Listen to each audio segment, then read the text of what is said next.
ఒకసారి నేను మొన్న తమిళ్ పాలిటిక్స్ చూస్తున్నాను ఈ మధ్యన. వాళ్ళు ఎంత సుఖంగా చేశారా పాలిటిక్స్, ఎంత సుఖంగా చేశారు. నాకు అసూయ కలిగేంత సుఖంగా చేశారు. నేను 10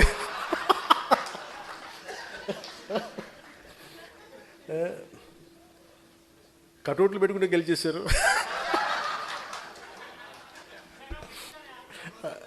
అలాగే కటౌట్లు హలోగ్రామ్స్ పెట్టుకుంటే బాగుంది. అలాగే చక్కగా సీఎంలు అయిపోయారు. నన్ను 15 సంవత్సరాలు రోడ్డు మీద దేకిచ్చినా కానీ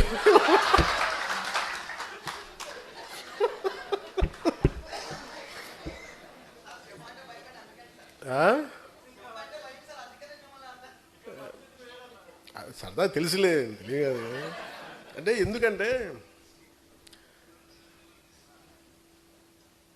నేను మానవత్వం గురించి ఆలోచించేవాడిని. హ్యుమానిటీ. ఒక మాట మాట్లాడాలంటే చాలా అవగాహన కావాలి. ఒక పార్టీ ఎందుకు ఇంత సంవత్సరాలు నలిగాను అంటే, ఒక పార్టీని నడపడం అంటే కొన్ని లక్షల మంది ఒక సమూహాన్ని ఒక ఏకతాటిపై నడిపించడం.